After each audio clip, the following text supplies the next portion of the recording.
Welcome back. Today we're going to talk about the TV movie that came out at the very end of January called She Waits. This movie came out on CBS. It was a TV movie on CBS, and the TV movies back in the early 70s really weren't that good, and this one unfortunately is no exception. However, it does have a lot of interesting and prolific actors as well as director and writer. So unfortunately all these big time credits came together and didn't make much of a film, but here's who made it. Director was Delbert Mann. Delbert Mann had previously made the movie Marty. Marty starred Ernest Borgnine, who was in Willard. You may remember he was in Willard. He was great in Willard. He was actually good in this movie Marty. This movie Marty came out in 1955, and it won an Oscar for Best Picture, and it also won Best Picture at the Cannes Film Festival in France, and I guess it's the first movie to ever win both of those awards, and it was... Oh, I've got a picture of Marty, actually. Let's take a look at it. There's Marty. It is one of only three films to ever win both of those awards. So I thought, wow, this is going to be a really great movie. And I watched it, and not much is going on. Ernest Borgnine, a fairly young Ernest Borgnine, who plays a bachelor, a 34-year-old bachelor in the Bronx, and he's basically can't get a date. And he's like trying to get a date, and then he gets a date, and then like the movie's basically over. So I don't really know what the big deal about Marty is. I mean, he does a good job in it, but it's a fairly boring story. So yeah. So anyway, Delbert Mann did Marty as I think that was his first feature-length film, and then after that he did the TV live version of Petrified Forest. Petrified Forest originally had Humphrey Bogart and Bette Davis. Humphrey Bogart's a gangster. Bette Davis works at a like a rest stop in Arizona, and Humphrey Bogart and his gang end up like taking everyone in the rest stop hostage. The original movie came out in like 1936, I think. It was really good. And then in the 50s, there was this TV program, I think it was called like Producers Showcase. And once a month, they would do a live version of like a classic movie, I think. And so they did that one time. Humphrey Bogart reprised his role. Anyway, Delbert Mann directed that, directed a bunch of other stuff. Nothing horror until this, She Waits. And it was written by Art Wallace, who is most well known for writing many, many episodes and creating the original characters of the soap opera Dark Shadows in the late 60s, which we've talked about Dark Shadows many times, because it had movie sequel to the TV show in 1970, and then a sequel to that in 1971. We talked about that. I did a video for each of those two movies. So Art Wallace is like the creator of some of these characters in Dark Shadows, and he wrote She Waits. It also features relatively young Patty Duke, whose only previous horror credit was The 4D Man from 1959. She was like 13 when she made that. I did not see that one yet. Some other movies she was in later would include the sequel to Rosemary's Baby and the fourth film in the Amityville horror franchise. She, in this movie, She Waits, plays the main character, and she is the new second wife to David McCallum. Now, David McCallum is a Scottish actor who is most well known for voicing Alfred in the Batman cartoon films from 2008 until 2015. I think I got that right. He was also in The Great Escape in 1963. So he married Patty Duke, who plays Laura in the movie. And then they go to meet his mother, which is played by Dorothy McGuire. Dorothy McGuire is an old seasoned actress from the 40s and 50s. She was in The Spiral Staircase in 1946, and she was in Old Yeller in 1957. And she is telling Laura, played by Patty Duke, that the house is haunted by the first wife, whose name is Elaine. And so she says her son's first wife is haunting the house and will possess Laura if they don't leave right away. And so, of course, they don't believe her, but then Laura does seem to get possessed.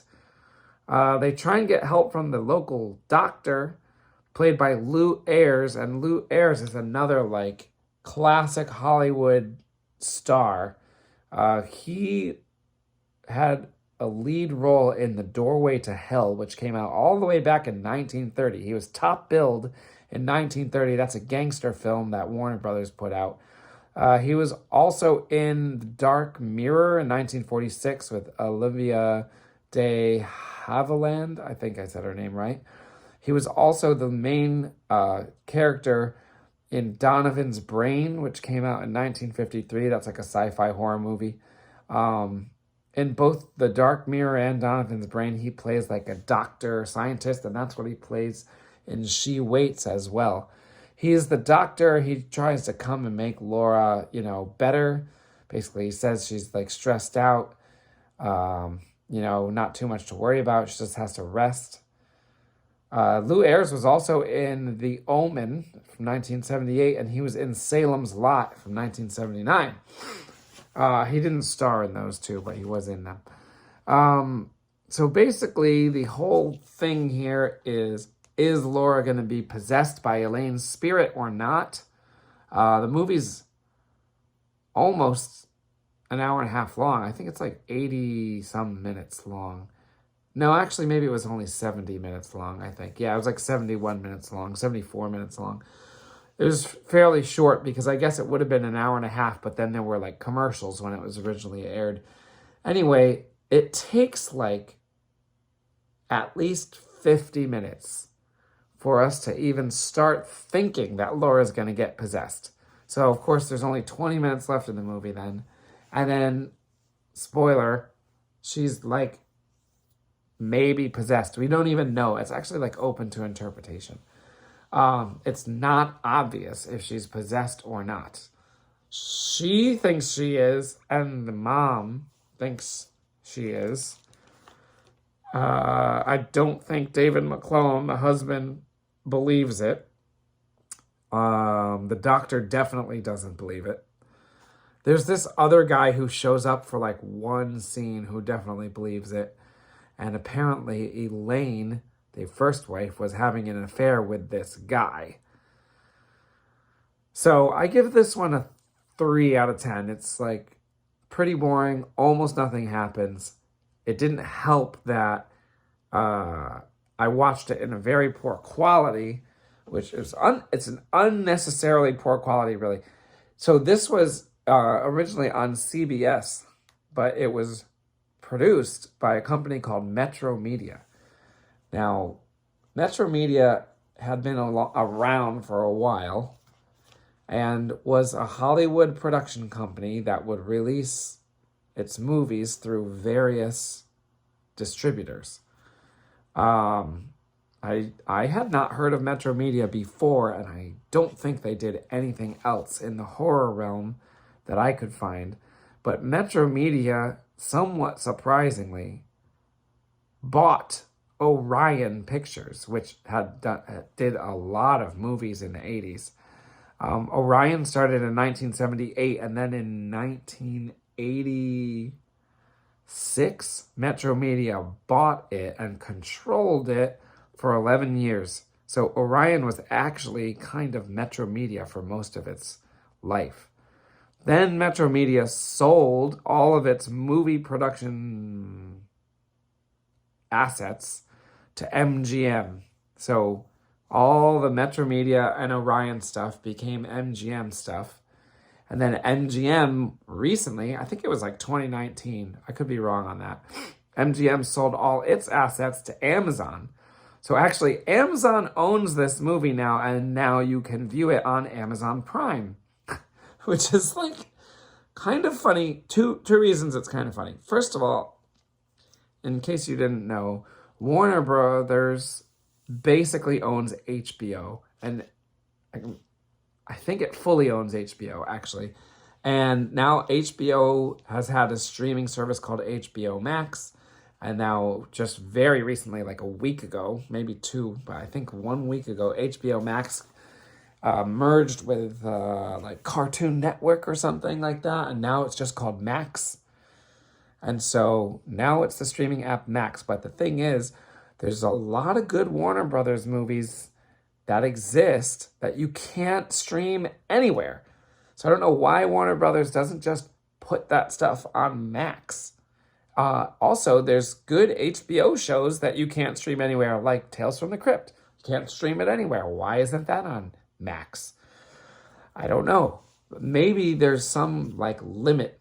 Maybe if you put too much stuff on a streaming service, then it reduces the quality somehow. But I find that hard to believe because Amazon Prime has tons of stuff, including She Waits. Also, Amazon Prime does not bother to restore or remaster any of its, well, some of it I'm sure they do, but not this one. This was in such poor quality, it's worse than VHS quality, significantly worse, and it's on the official legal platform of Amazon Prime, which owns this film. So they have no problem just throwing up a total crap quality movie on their streaming service. Like, they don't care. It's funny because Warner Brothers has gone out of its way to restore tons of movies from the 30s, and they're not streaming anywhere.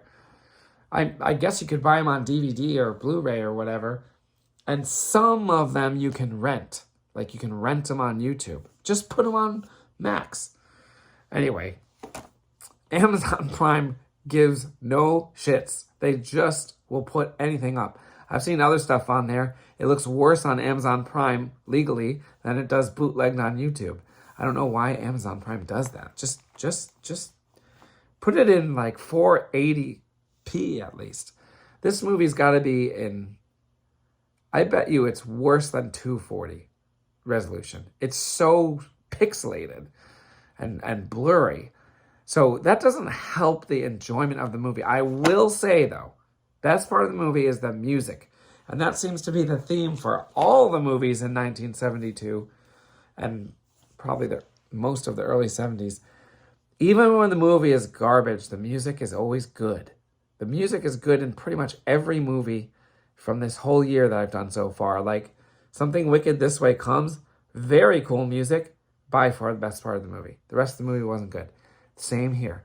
The theme song is like this music box, like slightly creepy music box theme, but then there's other parts where the movie is supposed to be suspenseful, and without the music, it probably wouldn't have been at all. But they have these kind of like psycho-style, like shrieky violins, and it's fairly effective considering the rest of the movie is very boring.